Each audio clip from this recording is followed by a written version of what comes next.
ஓம் சைராம், ஜெய் சைராம். என் அன்பின் பிரியமே, என் குழந்தையாகிய நீ எதற்கும் பயப்படக்கூடாது.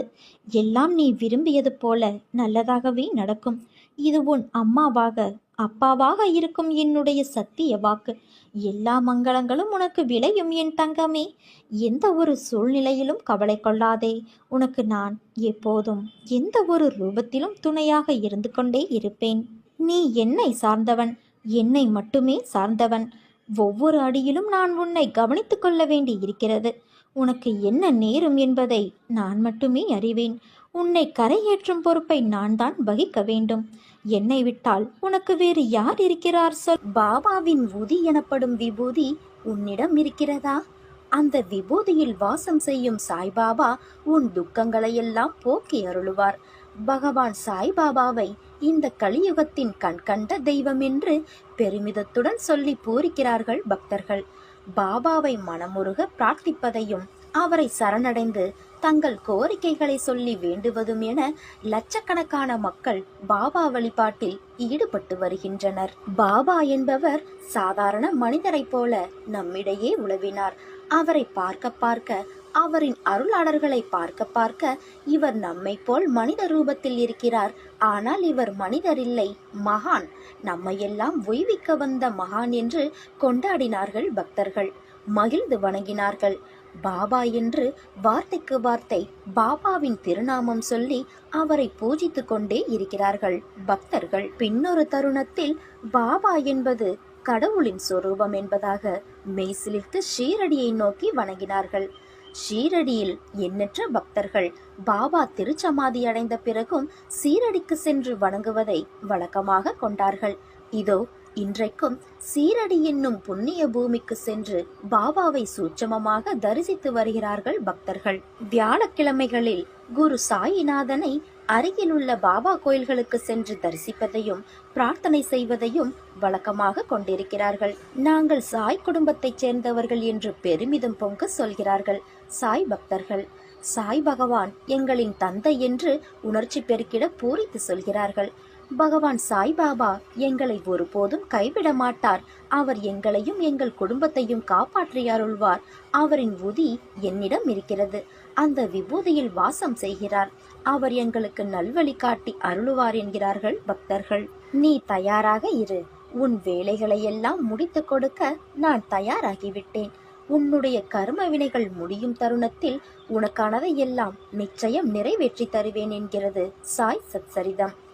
விபூதி இருக்கிறதல்லவா உன்னிடம், நீ பட்ட கஷ்டங்கள் அனைத்தும் விலகிவிடும். நீ பட்ட கஷ்டங்கள் அனைத்தும் பறந்தோடிவிடும். இதுவரை பட்ட அவமானங்களில் இருந்து அந்த விபூதியில் சூட்சமமாக இருந்து உன்னை பாபா கைவிடாமல் காத்தருளுவார். பாபாவின் உதி மகிமை மிக்கது. பாபா உதி இருக்கும் வீடுகளை துஷ்ட சக்திகள் ஒருபோதும் நெருங்காது. பாபா துவாரகாமாயில் வசித்த பொழுது தன் முன்னால் தீயை வளர்த்து வந்தார். ஹோமகுண்டத்தில் எரிந்து கொண்டிருக்கும் நெருப்பு போல அது 24 மணி நேரமும் எரிந்து கொண்டிருந்தது. துணி என்ற அதற்கு பெயர். எவ்வாறு ஒரு அக்னிஹோத்திரி சதா சர்வ காலமும் தான் வசிக்கும் இடத்தில் ஹோமகுண்டத்தில் நெருப்பை வளர்த்து வருவாரோ அதே போல பாபாவும் தன் முன்னால் துணியை பாதுகாத்து வந்தார். அவர் ஏற்றி வைத்த அந்த அணையா நெருப்பு இன்றும் துவாரகாமாயில் துணி என்ற பெயரில் அணையாமல் எரிந்து கொண்டிருக்கிறது. அதிலிருந்து கிடைக்கும் சாம்பலை உதி என்று கூறுவார்கள். திருநீற்று சாம்பல் விபூதி என்று தமிழில் அர்த்தம். பாபா வாழ்ந்த காலத்தில் அவர் தன் அடியவர்களுக்கு தன் பிரசாதமாக உதியை கை நிறைய கொடுத்தார். அவரிடம் விடை பெற்று கொள்ளும் போது நெற்றியில் உதியையிட்டு கை நிறைய உதியை அள்ளி கொடுப்பார். அன்றும் இன்றும் அது பாபாவின் பிரசாதமாகவே கருதப்படுகிறது. தான் தட்சிணை வாங்கிய பணத்திலிருந்து எளியவர்களுக்கு தர்மம் செய்தது போக மீதி பணத்திற்கு விறகு கட்டைகளை வாங்கினார். இதுபோல சேமித்த காய்ந்த விறகுகளை தமக்கு எதிரில் இருந்த துணியில் ஹோமம் செய்தார். அதிலிருந்து கிடைத்த உதியை பக்தர்களுக்கு விபூதியாக கொடுத்தார். இந்த உதி உடல் பிணிகளையும் உள்ள பிணிகளையும் போக்க வல்லது. அருமருந்தாக பாபாவின் பக்தர்களால் போற்றி பாதுகாக்கப்படுகிறது. உதியை பாபா எந்த காரணத்திற்காக கொடுத்தார்? அதன் ஆன்மீக தத்துவம் என்ன? மனித உடல் பஞ்சபூதங்களினால் உண்டான ஒரு உருவம். சுக துக்கங்களை அனுபவிப்பதற்காகவே வாழ்கிறது. அனுபவம் முடிந்தவுடன் பொத்தென்று ஒரு நாள் கீழே விழுகிறது, சாம்பலாக்கப்படுகிறது. இதை நினைவுபடுத்தவே பாபா உதியை பக்தர்களுக்கு அளித்தார்.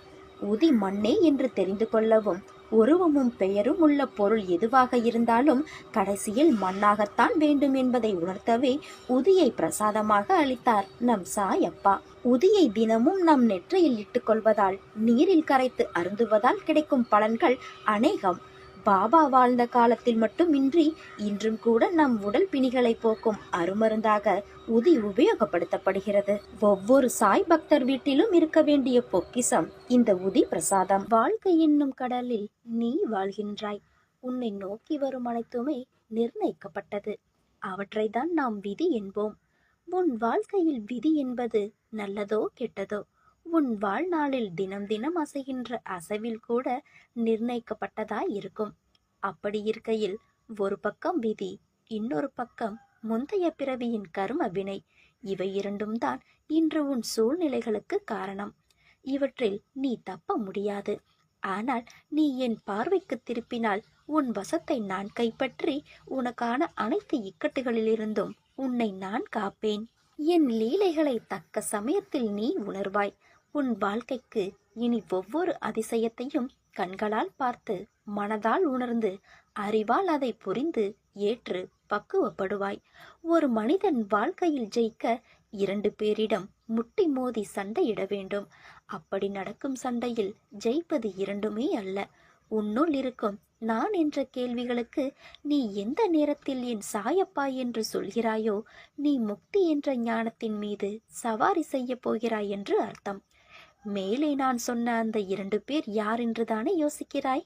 அது உன் மனமும் புத்தியும் தான்.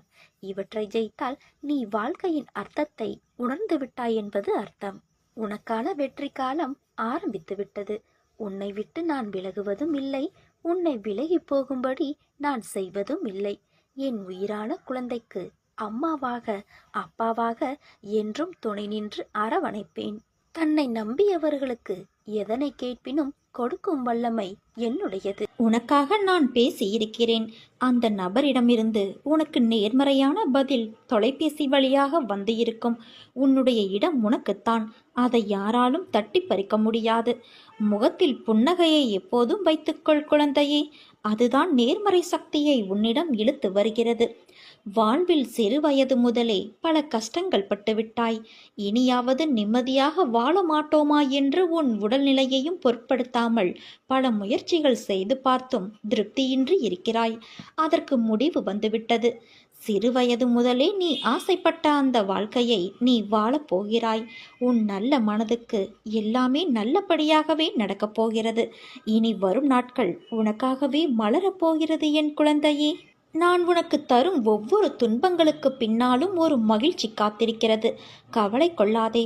கூடிய விரைவில் உனக்கு ஒரு நல்ல செய்தியை நான் பரிசளிக்கப் போகிறேன். அதனால் எந்த கவலையையும் நினைத்து கண்ணீர் வடிக்காமல் இரு. அனைத்தையும் நான் பார்த்து கொள்கிறேன் என்ற நம்பிக்கையோடு நீ இரு. உன் மனதில் தீயாய் எரிந்து கொண்டிருந்த பிரச்சனைகள் முடிவுக்கு வரும். வாய் சம்பந்தமான பிரச்சனைகள் தீரும். ஆகாயம் போல உயர்ந்த மனதை நீ பெறுவாய். நீருக்குள் மீன்கள் அழுவது போல வெளியே தெரியாத உன் கண்ணீர் நிரந்தர புன்னகையாக நிச்சயம் மாறும். நிலம் போல பொறுமையை நீ வளர்த்து கொண்டாய். நீ நன்றாக இருப்பாய். விட்ட முயற்சிகளை மீண்டும் தொடங்கு. உன் வாழ்வை மாற்றும் நல்ல செய்தி ஒன்று நிச்சயம் வரும். வாய்ப்புகளும் பெருகும். உன் அருகில்தான் நான் இருக்கிறேன் குழந்தையே. என் ஆதரவு என்றுமே உனக்கு உண்டு. எதிலும் துணிந்து இறங்கு. வெற்றி உனக்கு. நேர்மை என்பது பிறர் பார்க்கும்போது நடந்து கொள்ளும் விதம் அல்ல, உனக்குள் நீ இருக்கும் விதம். உன்னை சுற்றி என்ன நடக்கிறது என்பதை உணர்ந்து கொள்.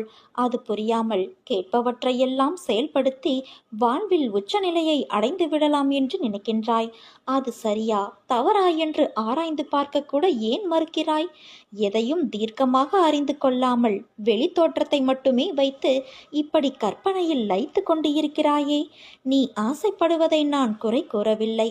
ஆனால் அது நிராசையாகிவிட்டால் மனமுடைந்து போகக்கூடாது என்பதற்காகத்தான் எந்த செயலையும் செய்வதற்கு முன் நிதானத்தோடு இரு என்று கூறுகிறேன்.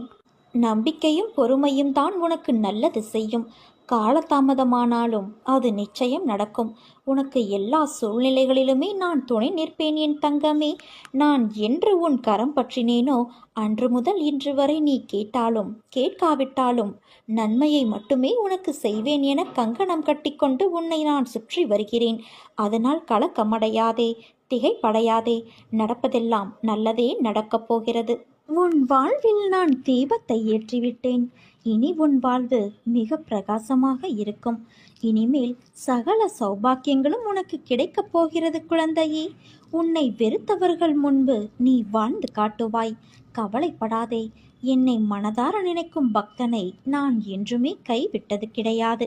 வாழ்க்கையில் விலை மதிக்க முடியாத அனுபவங்களையும் பாடங்களையும் நமக்கு கற்றுக் கொடுப்பது பள்ளிக்கூடங்களோ கல்லூரிகளோ அல்ல. பணமில்லாத வாழ்க்கையும் பசித்த வயிறும் உடைந்த மனமும் தான்.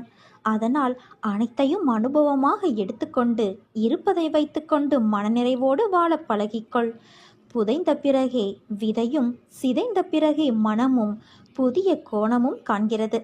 மாற்றம் என்ற ஒன்று உன்னிடம் இருந்து ஏற்படாத வரை உலகில் உன்னால் ஒரு துரும்பை கூட மாற்ற முடியாது. விளக்கிற்கு வெளிச்சம் கொடுக்க மட்டும்தான் தெரியும். வெளிச்சம் எங்கு தேவை என்பதை நாம் தான் தீர்மானிக்க வேண்டும். திறமையும் அப்படித்தான். நாம் திறன் உணர்ந்து விடாமுயற்சியோடு நம்மால் சாதிக்க முடியும் என்கின்ற தீவிர முனைப்போடு தன்னம்பிக்கையோடு செயலாற்றினால் வெற்றி நிச்சயம். எது வந்தாலும் எதிர்த்து நின்று போராடு.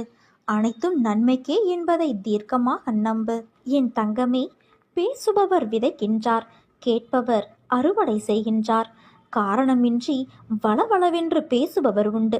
உடனில்லாத இன்னொருவரை பற்றி புறம் கூறுபவரும் உண்டு. பேச்சுத்தான் மனிதனின் மதிப்பை வெளிப்படுத்துகிறது.